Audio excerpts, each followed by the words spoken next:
नमस्कार.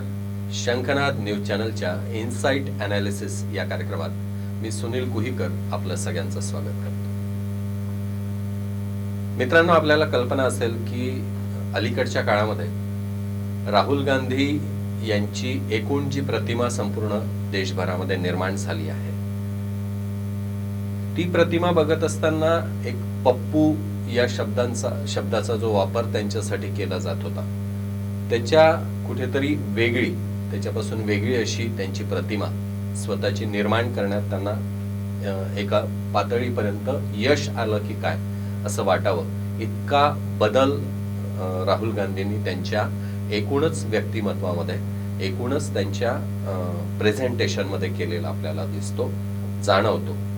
म्हणजे लोकसभा निवडणुकीच्या आधीच्या काळापर्यंत आणि प्रत्यक्ष लोकसभा निवडणुकीचे निकाल लागल्यानंतरची, अगदी परवा विरोधी पक्षनेता म्हणून त्यांनी लोकसभेत केलेल्या पहिल्या भाषणापर्यंतची एकूण राहुल गांधी या व्यक्तिमत्वाची प्रतिमा कुठेतरी समाज मनावर एक वेगळ्या तऱ्हेने, वेगळ्या पद्धतीचा ठसा उमटवण्यात त्यांना यश आला आहे असं म्हणावं लागेल. पण हा बदल त्यांच्यातला बघत असतानाच प्राध्यापक दिलीप मंडल, जे अर्थशास्त्री आहेत, एका प्रोफेशन आणि मॅनेजमेंट या क्षेत्रातले एक तज्ज्ञ म्हणून ज्यांची ओळख संपूर्ण देशाला, संपूर्ण जगाला आहे, प्रोफेसर दिलीप मंडल यांनी अलीकडे राहुल गांधींच्या एकूणच व्यक्तिमत्वाचं जे विश्लेषण केलं आहे, ते मात्र कुठेतरी राहुल गांधींच्या या बदलत्या व्यक्तिमत्वाला तडा देणार आहे असं म्हणावं लागेल. अतिशय सटीक असं विश्लेषण प्रोफेसर दिलीप मंडल यांनी केलेलं आहे. राहुल गांधींवर थेट आरोपच दिलीप मंडल यांनी केलेले आपल्याला दिसतील. म्हणजे आर्थिक दृष्टीने राहुल गांधी हे विकासाच्या विरुद्ध आहे, विकासाभिमुख नाहीत. इथपासनं तर संपत्तीच्या निर्माण प्रक्रियेत, म्हणजे देशाचा एकूण विकास व्हायचा असेल तर जी संपत्ती लागते, त्या संपत्तीच्या निर्माण प्रक्रियेत सतत अडथळे आणणारं, सतत त्याला विरोध करणारं एक व्यक्तिमत्व, असा आरोप दिलीप मंडल यांनी राहुल गांधींवर केला आहे. राहुल गांधींना सत्ता पाहिजे पण जबाबदारी नको, असाही आरोप दिलीप मंडलांनी केला आहे. आणि इतकंच नव्हे तर जेव्हा राहुल गांधी देशभरातल्या वेगवेगळ्या उद्योगपतींना शिवीगाळ करतात किंवा त्यांच्या विरुद्ध बोलत ते असतात, तेव्हा काँग्रेसच्या स्वतःच्या धोरणांविरुद्ध ते वागतात, असा देखील आरोप दिलीप मंडल यांनी केला आहे. एकूणच प्रोफेसर दिलीप मंडल यांचं विश्लेषण जर आपण बघितलं तर आपल्या असं लक्षात येईल की अतिशय बारकाईने अभ्यास करत वेगवेगळे राहुल गांधींच्या व्यक्तिमत्वाचे वेगवेगळे कंगोरे मांडत मंडल यांनी एकूण एक विरोधी भूमिका राहुल गांधींच्या प्रतिमेची तयार केली आहे आणि ती संपूर्ण देशासमोर, जगासमोर मांडली असं म्हटलं पाहिजे. साधारणतः विकासाभिमुख राहुल गांधी आहेत असं जेव्हा प्रोफेसर मंडल म्हणतात, तेव्हा त्याच्या मागची भूमिका काय असेल तर ते असं म्हणतात की सगळ्यांजवळ संपत्ती असली पाहिजे. ही भूमिका बरी चांगली आहे, म्हणायला पण ती चांगली वाटते, ऐकायला चांगली वाटते. ती जर समाजात खरोखर अस्तित्वात आली तर एक समृद्ध असा समाज आपल्या देशामध्ये निर्माण होऊ शकतो, जगात निर्माण होऊ शकतो. पण हे करत असताना मुळात आपल्याजवळ संपत्ती असली तर पाहिजे, देशाजवळ संपत्ती असली पाहिजे. तुमच्याजवळ जे असेल त्याचंच वाटप तुम्ही कराल. तर तुमच्याजवळ जर संपत्तीच नसेल, म्हणजे या देशाजवळ, सरकारजवळ जर संपत्तीच नसेल तर वाटप कशाचं होईल? म्हणजे एकीकडे सरकार समृद्ध होईल या प्रक्रियेला विरोध करायचा आणि दुसरीकडे समाजामध्ये सगळ्यांकडे पैसे असले पाहिजे अशी भाषा वापरायची, सगळे श्रीमंत झाले पाहिजे अशी भाषा वापरायची. तर हे शक्य नाही. सगळ्यांचा विकास, सगळ्यांना समृद्धी हे चित्र तेव्हाच निर्माण होऊ शकेल जेव्हा त्या देशातले लोक तर व्हायलाच पाहिजे श्रीमंत, लोकांचा आर्थिक स्तर तर उंच व्हायलाच पाहिजे, पण सोबतच सरकार पण तेवढंच ताकदवान असलं पाहिजे. सरकार सुद्धा आर्थिक दृष्टीने तेवढं ताकदवान, तेवढं समृद्ध असलं पाहिजे. हे सांगताना दिलीप मंडल यांनी तामिळनाडूचं उदाहरण दिलं आहे. ते असं म्हणतात की तामिळनाडू हा भारतातला एक विकसित असं राज्य आहे. महिलांच्या विकासाच्या संदर्भात तामिळनाडू देशात सगळ्यात पुढे आहे. म्हणजे आज नोकरी करणाऱ्या जेवढ्या महिला देशामध्ये असतील त्यातल्या 50% महिला तामिळनाडूतल्या आहेत. तामिळनाडूमध्ये एकूणच कृषी क्षेत्रातला, औद्योगिक क्षेत्रातला जो विकास आहे तोही वाखाणण्याजोगा आहे. म्हणजे आज IT हब म्हणून तामिळनाडू विकसित होते आहे. ऑटोमोबाईलच्या क्षेत्रामध्ये एक विकसित राज्य म्हणून तामिळनाडूला मान्यता प्राप्त होते आहे. आणि सोबतच औद्योगिक दृष्टीने जर आपण विचार केला तर एक औद्योगिक दृष्ट्या विकसित असं राज्य म्हणून देखील तामिळनाडूचं नाव घेतलं जात आहे. मग असा चौफेर विकास ज्या राज्यात झाला असेल त्या राज्यामध्ये वेगवेगळ्या योजनांसाठी पैशाची उभारणी करणं, वेगवेगळ्या सामाजिक घटकांसाठी पैसा उपलब्ध करून देणं सरकारसाठी सोपं होतं. त्याच्यामुळे लोककल्याणाच्या अनेक योजना तामिळनाडूमध्ये राबवल्या जातात. म्हणजे मिड डे मीलची योजना जर अस्तित्वात असेल तर मग आता मुलांना, शाळेत जाणाऱ्या मुलांना आपण नाश्ता पण देऊ शकतो का, याचा विचार तिथलं सरकार करू शकते. शाळा संपल्यानंतर मुली कॉलेजपर्यंत कशा पोहोचतील आणि त्यांना पाहिजे ते शिक्षण ते सरकारच्या मदतीने घेऊ कशा शकतील याच्या दृष्टीने काही योजना तामिळनाडू सरकार राबवू शकते. कारण मुळात ते सरकार आर्थिक दृष्ट्या सक्षम आहे. पण राहुल गांधींची विचारसरणी जर बघितली प्रोफेसर मंडल यांच्या म्हणण्यानुसार तर ती या सरकार समृद्ध होईल या प्रक्रियेला सतत विरोध करणारी आहे. ते सरकारला समृद्ध होऊच देत नाही आणि समाज समृद्ध झाला पाहिजे ही गोष्ट मात्र प्रामुख्याने करतात. तर हा सरळ सरळ विरोधाभास आहे असं एक चित्र याच्यातून राहुल गांधींच्या म्हणण्यावरून किंवा राहुल गांधींच्या एकूणच भूमिकेवरून निर्माण होते. दुसरीकडे लोक समृद्ध झाले पाहिजे म्हणजे त्यांनी वेगवेगळे नोकरी केली पाहिजे, उद्योग केले पाहिजे, व्यवसाय केला पाहिजे. स्वतःचे काही कामं जे आहेत व्यावसायिक दृष्टीने जर विचार केला, अर्थार्जनासाठीचा जर आपण विचार केला तर स्वतःच्या स्तरावर काही कामं लोक स्वतःच्या स्तरावर करू शकले पाहिजे. पण ही परिस्थिती केव्हा निर्माण होईल तर राहुल गांधी एकीकडे स्वतः स्टॉक एक्सचेंज पासून तर शेअर बाजारापर्यंत सगळीकडे पैसा गुंतवतात, त्याच्यातून कमाई करतात आणि या समाजातल्या सर्वसामान्य लोकांना मात्र ते त्या क्षेत्राची सतत भीती दाखवत असतात. म्हणजे कोणीतरी एक अमेरिकन व्यावसायिक उद्योगपती एखादं विधान करतो, भारतातल्या एखाद्या उद्योगपतीवर भ्रष्टाचाराचा आरोप करतो, त्याची प्रतिमा डागाळण्याचा प्रयत्न करतो आणि एवढं करून तो नावानिराळा होतो, एवढं करून तो निघून जातो. आणि इकडे काँग्रेस आणि राहुल गांधी मात्र त्या अमेरिकन माणसाच्या आरोपाचा आधार घेत या भारतीय उद्योगपतीवर तुटून पडतात. आणि याचा स्वाभाविक परिणाम काय होतो तर शेअर बाजार त्या दिवशी गडगडतो. तर त्या एखाद्या उद्योगपतीवर आरोप करत असताना शेअर बाजार कोसळण्यासाठी एखादा राजकीय पक्ष, एखादा राजकीय पक्षाचा नेता कारणीभूत ठरणे ही विचित्र परिस्थिती आहे.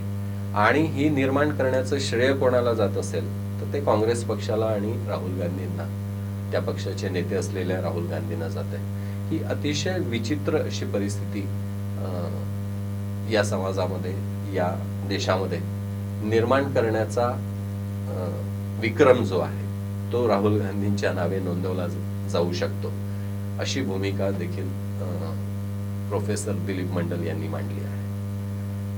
अजून एक मुद्दा प्रोफेसर मंडल मांडतात की राहुल गांधी त्यांना सत्ता पाहिजे आहे, पॉवर पाहिजे आहे. ती सत्ता उपभोगायची पण आहे, म्हणजे पॉवर एन्जॉय करायचा. पण सत्ता उपभोगत असताना एक जबाबदारी जी येत असते, त्या जबाबदारीपासून मात्र त्यांना कुठेही, म्हणजे त्या जबाबदारीमध्ये मात्र त्यांना कुठेही अडकायचं नाही. जबाबदारी कुठलीच नको, सत्ता पूर्ण 100%, जबाबदारी 0%, ही जी भूमिका राहुल गांधींची राहिली आहे, याच्यावरही प्रोफेसर मंडल यांनी नेमकं बोट ठेवलं आहे. ते असं म्हणतात की इंदिरा गांधींना आपल्यानंतर सत्तेत आणण्याचं जे एक नियोजन पंडित नेहरूंनी केलं होतं, ते करत असताना त्यांनी सरळ आणून त्याला एक नेता बनवून टाकलं इंदिरा गांधींना, असं नाही झालं. पंडित नेहरूंनी इंदिरा गांधींना आपल्या सोबत ठेवलं, लोकांना भेटण्याची संधी दिली. ते स्वतः ज्या वेळेला लोकांना भेटायचे त्यावेळेला इंदिरा गांधी बऱ्याचदा सोबत असायच्या. आपले वडील कसं बोलतात, निर्णय कसे घेतात, काम कसं करतात, त्यांच्या कामाची शैली कशी आहे, लोकांना हाताळण्याची त्यांची पद्धत कशी आहे, यातल्या बऱ्याच गोष्टी इंदिरा गांधी स्वतः नेहरूंच्या सोबत राहून शिकत होत्या. त्यांनी इंदिरा गांधींना मंत्री म्हणून पण जबाबदारी दिली, म्हणजे एक पोर्टफोलिओ त्यांना देऊन एका मंत्रालयाचं काम त्यांना करायला लावलं.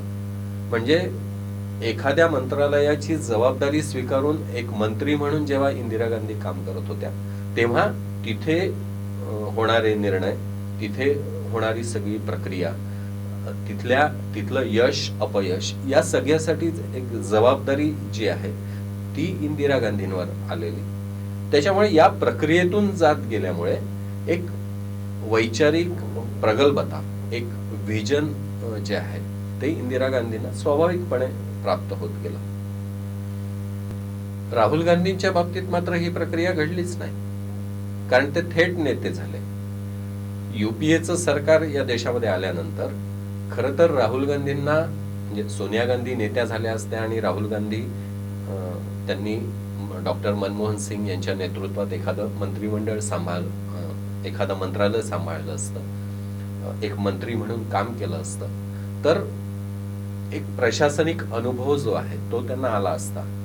पण तसं न करता, ती जबाबदारी न स्वीकारता ते पडद्याआडून आईसोबत नेता बनून आपला पक्ष सांभाळत राहिले, सरकार सांभाळत राहिले. तर प्रोफेसर मंडल असं म्हणतात की त्यांनी सत्ता उपभोगण्यासाठी पूर्ण त्याची मजा घेतली, सत्ता उपभोगली, पण जबाबदारी म्हणून जे काम करायला पाहिजे होतं त्याच्या संदर्भात मात्र ते कधीच पुढे आले नाही. अजून एक मुद्दा प्रोफेसर मंडल मांडतात. ते असं म्हणतात की या देशामध्ये विकासाची जी प्रक्रिया आहे त्याच्यामध्ये पण कुठेतरी एक अडथळे आणण्याचं काम राहुल गांधी सातत्यानं करत राहिले आहेत. यमुना एक्सप्रेसचं उदाहरण ते देतात. ते असं म्हणतात की ज्या वेळेला नोएडाच्या परिसरातून यमुना एक्सप्रेस तो रस्ता महामार्ग बनणार होता, त्यावेळेला या रस्त्याने काय काय फायदे होतील, हा रस्ता जर तयार झाला तर याच्यात लोकांच्या जमिनी जातील, हे खरंच आहे, पण त्याच्यातून विकासाची दारं पण खुली होणार होती, एक उद्योगाला चालना मिळणार होती, वाहतुकीची एक सुविधा उपलब्ध झाल्यामुळे एक व्यवसायाचे मार्ग खुले होणार होते. पण या महामार्गाला विरोध करण्यासाठी सगळ्यात पहिले जर कोणी पुढे आलं असेल तर ते काँग्रेस पक्ष आणि राहुल गांधी आले होते. तर देशात एकूण विकासाची जी प्रक्रिया आहे त्याला कुठे ना कुठे, म्हणजे आज सगळे लोक त्या एक्सप्रेसवेचं त्याचा लाभ घेत आहेत, त्याची तारीफ करतायत, त्याच्यामुळे होणारे जे फायदे आहेत ते सांगतायत, त्याचा अनुभव घेत आहेत.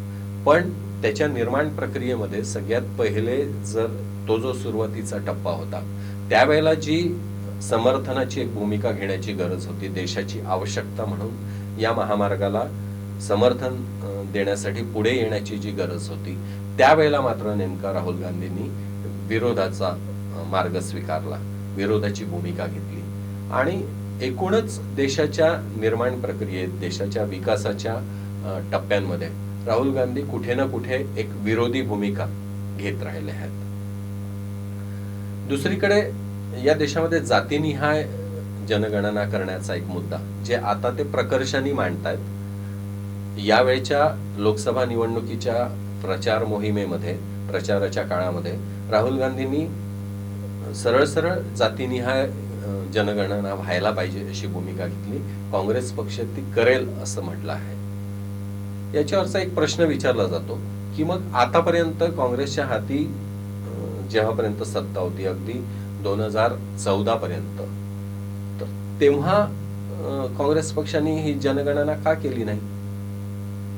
समाजातल्या दलित आणि मागासवर्गीय ओबीसी समाजाला त्याचा लाभ मिळाला असता. मग काँग्रेस पक्षाने तेव्हा ही जनगणना का केली नाही? आता सत्ता हातून गेल्यावर या पक्षाला ही जनगणना झाली पाहिजे हे आता कसं आठवलं? कर्नाटक सारख्या राज्यामध्ये जातीनिहाय जनगणना झाली आहे, तर मग पण त्याचा रिपोर्टच येऊ दिला गेला नाही. सत्ता काँग्रेसच्या हातात असताना त्याच पक्षाच्या नेतृत्वामध्ये किंवा त्यांचं सरकार अस्तित्वात असताना जी जनगणना झाली त्याचा अहवाल समोर आणण्यात, तो जाहीर करण्यात काँग्रेसला कुठली अडचण होती? तेव्हा तो अहवाल या पक्षाने येऊ दिला नाही. म्हणजे एकूण या सगळ्या मुद्द्यांवर फक्त राजकारण आणि राजकारण असं झालं आहे का? असा एक प्रश्न या संदर्भात उपस्थित होतो. त्याच्यामुळे या सगळ्या मुद्द्यांवर हा पक्ष केवळ राजकारण करत राहिला आहे अशी पण एक प्रतिमा राहुल गांधींच्या संदर्भात निर्माण होऊ लागली आहे. अजून एक मुद्दा प्रोफेसर मंडल मांडतात. ते असं म्हणतात की जेव्हा राहुल गांधी या देशातल्या वेगवेगळ्या उद्योगपतींच्या नावाने बोंबा मारतात किंवा त्या उद्योगपतींना विरोध करतात, तेव्हा एक मुद्दा असतो की ते स्वतःच्याच पक्षाची भूमिका विसरून जातात. त्यांनी महात्मा गांधींचं उदाहरण दिलं आहे. ते म्हणाले की बिर्ला, बजाज यासारखे जे या देशातले मोठे उद्योगपती होते, महात्मा गांधींनी स्वतःचं जे त्यांचं राजकारण आहे त्याच्यासाठी या मोठ्या उद्योगपतींच्या पैशाचा पण उपयोग केला. ते अनेकदा बजाज यांच्या घरी राहायला पण असायचे. त्याच्यामुळे या उद्योगपतींना सोबत घेऊन त्यांचं आर्थिक जी त्यांची ताकद आहे त्याची मदत घेऊन महात्मा गांधींनी राजकारण केलं. आणि राहुल गांधींना मात्र नेमक्या उद्योगपतींनाच विरोध करायचा, गरिबांची भाषा बोलायची आहे. बरं, हे करत असताना ते स्वतः खूप गरीब आहेत किंवा पैसे कमवत नाहीत किंवा त्यांचं अर्थार्जन अगदीच या देशातल्या सर्वसामान्य माणसाच्या त्या पातळीचं आहे असं कुठेही नाही. त्यांची एका लेवलची मिळकत सुरूच आहे. त्यांचे स्टॉक एक्सचेंजमध्ये गुंतवणूक सुरू आहे, त्यांची शेअर बाजारात गुंतवणूक सुरू आहे, त्यांचं म्युच्युअल फंडमध्ये गुंतवणूक सुरू आहे. वेगवेगळ्या ठिकाणी त्यांची गुंतवणूक आणि अर्थार्जन या दोन्ही गोष्टी सुरू आहेत.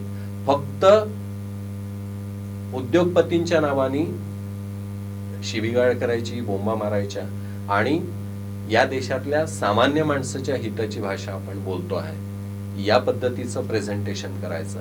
आणि हे करत असताना तामिळनाडूचं जसं उदाहरण आहे तसं नेमक्या त्या समाजाच्या, त्या घटकाच्या विकासाचा जेव्हा मुद्दा येतो त्याच प्रक्रियेला नेमका विरोध करायचा. ही जी भूमिका आहे ही काँग्रेस पक्षाची स्वतःची भूमिका त्यालाच विरोध करणारी आहे. म्हणजे विरोधाभास आहे. म्हणजे काँग्रेसची भूमिका, महात्मा गांधींचं एकूण राजकारण, त्याची राजकारणाची पद्धत आणि राहुल गांधी बोलत असलेली भाषा ही नेमका विरोधाभास आहे. हा मुद्दा सुद्धा प्रोफेसर दिलीप मंडल यांनी या त्यांच्या विश्लेषणातून अगदी प्रकर्षाने मांडला आहे.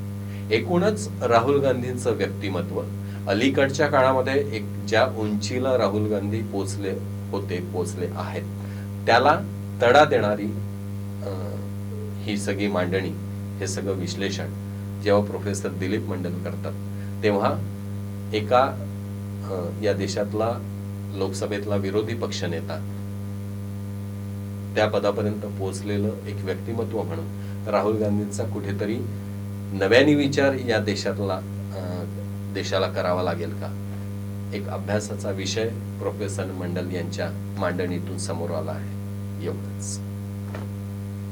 नमस्कार.